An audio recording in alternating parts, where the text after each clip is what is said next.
O filme O Telefone Preto 1 foi um sucesso na época que lançou e agora vamos ter uma continuação que vai ser lançado dia 16 de outubro. E não tem nada melhor do que a gente fazer um resumo do primeiro filme para a gente ficar com a mente bem fresquinha para esse segundo filme. Então é exatamente isso que vai rolar nesse vídeo. Fala galera, eu sou Yuri, sejam bem-vindos a mais um vídeo nesse canal e o vídeo de hoje é um resumo sobre o filme O Telefone Preto, já que o segundo filme vai ser lançado essa semana, dia 16, beleza? E bom, eu falei para vocês que assim que eu comprasse o microfone eu estaria fazendo mais vídeo longo pra vocês. E aqui está ele, tá vendo aqui, ó, bem aqui assim. E ele é muito bom, tá? Eu já testei o áudio, tá passando moto, carro, ônibus e o microfone não tá pegando. E eu queria muito que vocês comentassem aí embaixo o que vocês acharam da qualidade do áudio, beleza? E bom, e se vocês gostarem desse vídeo, claro, não esquece de deixar seu like, se inscrever no canal, estamos chegando a quase 200 inscritos. E comenta aí embaixo mais vídeos que vocês querem ver aqui, beleza? E outra coisa, temos uma intro nova, tá? Meu irmão fez uma intro, caso vocês gostem, vocês comentem embaixo que eu passo o contato dele pra vocês, tá bem legal, beleza? Vocês vão ver já já. E enfim, minhas redes sociais também estão aí na descrição, caso você queira me seguir lá no Instagram, no Twitter, no TikTok, eu posto conteúdo lá também, beleza? Agora, sem mais delongas, vamos logo pro vídeo.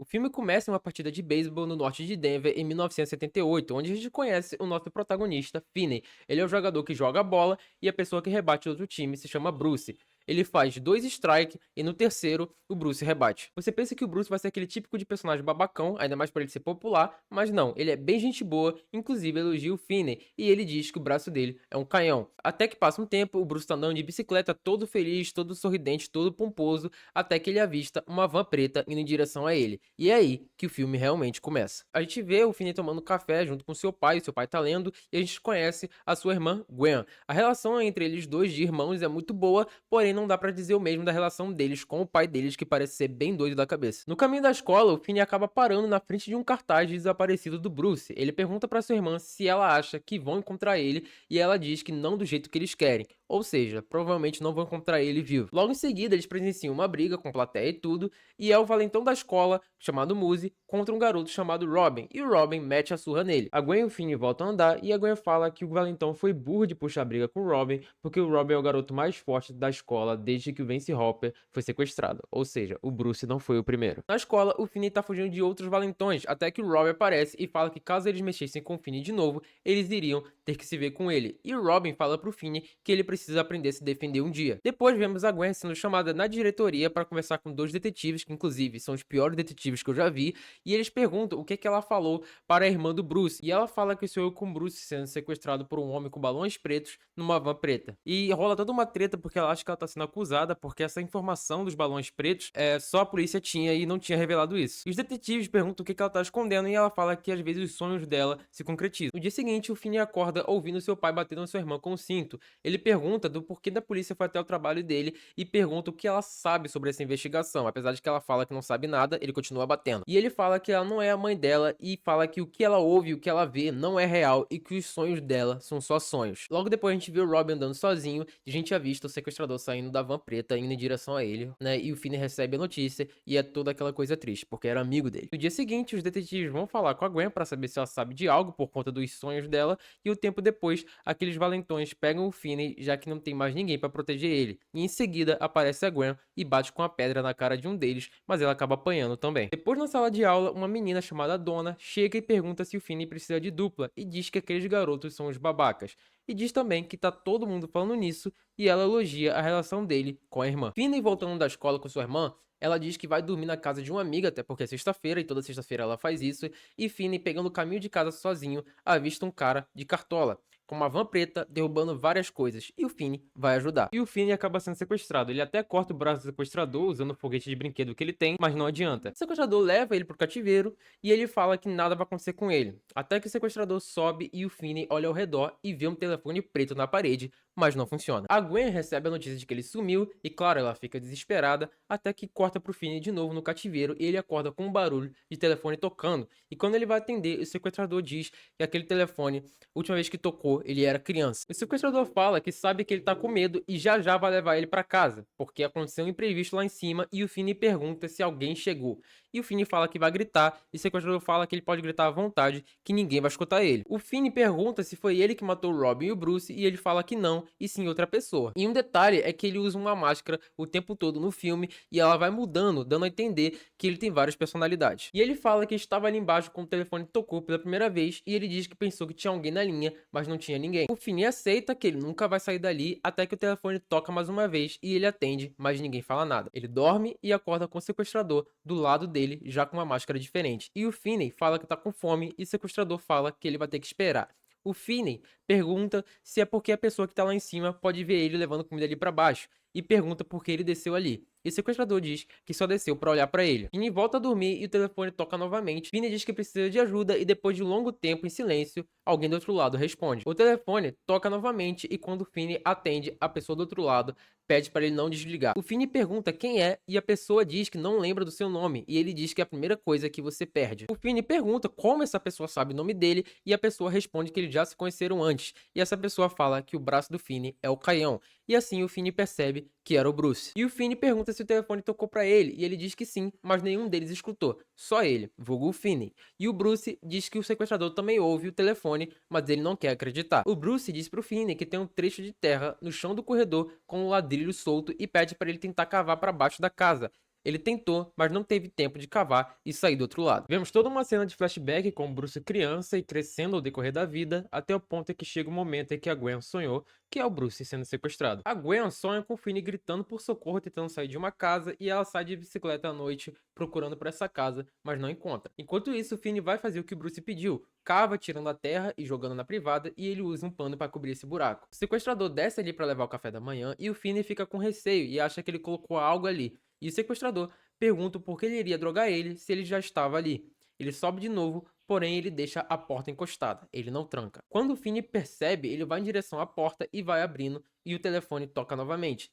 Ele atende e a pessoa do outro lado diz que não é para ele tentar subir porque é uma armadilha. E ele pergunta se é o Bruce. A pessoa do outro lado pergunta quem é Bruce e diz que não conhece. E o Finney pergunta quem ele é. E do nada aparece um espírito do lado dele, dessa pessoa que tá falando com ele, e essa pessoa diz que não se lembra e fala que entregava jornais. E o Finney fala que era o Billy Showalter, mais uma pessoa que foi sequestrada. E o Billy diz que o sequestrador tá esperando ele lá em cima, com um cinto na mão. E o Finney sobe para verificar e realmente lá está ele, sentado. Logo depois, o telefone toca e ao atender era o Billy novamente, mas ele pede para o Finney não o chamar assim, porque ele não se lembra.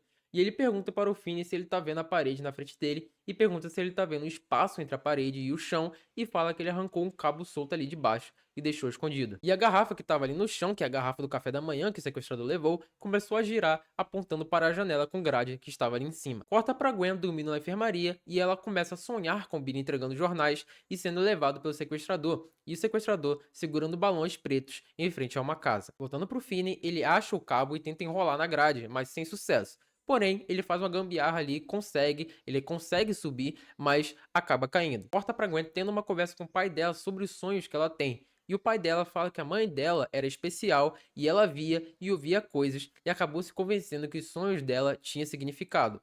Até que um dia mandaram ela fazer coisas horríveis e ela acabou tirando a própria vida. Mas ele diz que os sonhos não são reais e eles dois saem à procura do Finney. Corta para os policiais batendo em uma das casas perguntando se o morador viu o Finney. E esse morador está fazendo uma investigação e diz que o assassino deve morar naquela região. E ele diz que mora ali com o irmão dele e é revelado pra gente que o cativeiro que o Finney está é no porão da casa e o irmão dele é o sequestrador. O sequestrador desce ali para levar comida pro Finney e ele pergunta ao Finney o seu nome. E o sequestrador diz que nada tá dando certo. E o Finney fala pra ele soltar ele, e ele até fala que tá pensando nisso. Finney diz que promete que não vai contar pra ninguém, e o sequestrador pergunta o nome dele novamente, mas o Finney mente. Mas ele já sabia a verdade porque ele tinha visto no jornal mais cedo, e ele fala que quase soltou ele. O telefone toca novamente, mas ninguém na linha. Passa o tempo e o Finney acorda olhando ao redor com uma lanterna até que avista um espírito flutuando de cabeça para baixo com a garganta cortada e apontando para o telefone. Quando o Finney atende, a pessoa do outro lado diz que o sequestrador não tá dormindo direito porque ele tá com medo do irmão dele descobrir. E o Finney pergunta se ele é o Griffin. O garoto responde que deve ser. E o garoto fala que ele não foi morto ainda porque ele não entrou no jogo. O garoto fala que o sequestrador tá dormindo nesse exato momento e o Finney percebe que a porta tá destrancada. O Griffin diz que a porta lá em cima tá com cadeado e a senha era o cadeado da bicicleta dele que o sequestrador roubou e o garoto diz que anotou por medo de esquecer. porém ele tem que testar as combinações até acertar. Ele passa pelo sequestrador dormindo, acerta a senha, porém ele acaba fazendo muito barulho ao ponto do cachorro começar a latir e o sequestrador acordar e ir atrás dele. O Finney até grita, mas não adianta. O sequestrador pega ele e leva de volta pro cativeiro. O Max, que é o irmão do sequestrador, pergunta que barulho foi aquele, mas ele diz que não foi nada demais. O telefone toca novamente e o Finney, já com raiva, pergunta se a pessoa sabe quem ela é. E a pessoa responde que tipo de pergunta era aquela. Ele diz que é ali que vai chegar o fim da vida patética dele. E o Finney percebe que é o Vance Hopper, era o garoto mais forte da escola antes do Robin, que eu tinha falado no começo do vídeo pra vocês. E mostra na época que o Vance Hopper foi preso porque brigou com um garoto ali na loja e vemos a Gwen entrando no carro da polícia junto com ele e a voz do Finney saindo pelo rádio e vem todo aquele diálogo que eu acabei de falar pra vocês. E o carro para em frente à casa. A Gwen consegue ver o número da casa e acaba acordando. O Vance Hopper diz que tem uma tomada na parede na frente do vaso e diz que do outro lado da parede tem um depósito, mas não tem como chegar lá por conta de um congelador gigante na frente. E fala pro Finney bater na parede meio metro acima da tomada e tirar o painel que ele vai encontrar e assim entrar no congelador. Ele até consegue entrar no congelador, mas não consegue acessar o outro lado, até porque tá fechado por fora. E o telefone toca novamente. E dessa vez era o Robin, e o Robin diz que tá vendo ele e esteve com ele o tempo todo. O Finney diz que já tentou de tudo e o Robin fala que ainda não. E pergunta se lembra o que ele falou pro Finney sobre aprender a se defender um dia. E rola todo um discurso motivacional do Robin, dizendo que o Finney é forte e ele não quer ter morrido em vão, e sim por um amigo. E diz que se ele não conseguir matar o sequestrador, o Finney teria que matar por ele. E o Robin diz pro Finney encher o telefone de terra para deixar bem pesado e depois o treina. E o Robin ensina ele como se movimentar para dar os golpes. E eles se despedem. Inclusive, é uma das melhores cenas do filme pra mim. Corta pra Gwen andando de bicicleta na chuva, procurando pela casa, até que os espíritos das crianças aparecem na frente dela, fazendo ela cair bem em frente à casa dos sonhos dela. E a Gwen liga pra polícia. Enquanto isso, o Max, irmão do sequestrador, chega à conclusão de que os desaparecidos estão no porão, debaixo do nariz dele. E ele desce, encontra o Finney, mas é morto logo em seguida pelo irmão dele. O sequestrador chega, chama o cachorro dele pra ficar ali, pro Finney não fugir. Enquanto isso, os policiais chegam, investigam a casa, mas ela tá vazia, não tem nada. O sequestrador tenta acertar o Finney, mas ele desvia e ele faz o sequestrador tropeçar no buraco que ele tinha cavado antes. E ele dá os golpes com o telefone que o Robin ensinou. Porém, o sequestrador consegue agarrar ele e o Finney arranca sua máscara, fazendo ele gritar em desespero e esconder o seu rosto. E o Finney pega o fio do telefone e enforca ele. O telefone toca novamente e o Finney diz que é pra ele. E o sequestrador ouve as vozes de todas as crianças e assim o Finney o mata. O Finney passa pelo cachorro e sai da casa. E os policiais que estavam na casa vazia acham um porão e lá estavam enterrados as outras crianças. E a Gwen vê o Finney saindo da casa do outro lado da rua e temos toda aquela emoção de reencontro. Finney volta para a escola recebendo vários olhares das pessoas falando sobre o que ele fez, nem mesmo os valentões mexem com ele. Ele senta do lado da dona, ela diz oi Finney e ele fala para ela chamar ele de Finn. E assim acaba o filme. Bom, gente, o Telefone Preto é 10/10 pra mim, eu gosto bastante desse filme. Tá, é claro que tem seus pontos negativos, né? Alguns furinhos no roteiro, como por exemplo, os policiais têm informação de que o sequestrador usa uma van preta e o sequestrador fica andando de manhã pela cidade e, pô, ninguém vê nada, sabe? O Max, que mora na casa do sequestrador, que é o irmão dele, também não vê nada, sendo que ele tá ali, tá debaixo do nariz dele. São esses furos aí no roteiro que é um pouco difícil de engolir, mas isso não deixa o filme ruim. As atuações desse filme estão impecáveis, tá? O Ethan Hawke, que faz o sequestrador, tá muito bom. O Mason Thames, que faz o Finney, que inclusive faz o soluço do live action de Como Treinar Seu Dragão, também tá muito bom. Mas o destaque aqui é da Madeleine McGraw, que faz a Gwen. Pô, ela brilha demais nesse filme, a atuação dela é perfeita, cara, perfeita demais. As crianças ajudando o Finney, esse lance dos sonhos da Gwen, só o Finney conseguiu ver as crianças, né? A gente já vê que já é algo sobrenatural, né? Já tem algo sobrenatural rolando. Tô ansioso pra ver esse filme, porque os críticos já assistiram e elogiou bastante.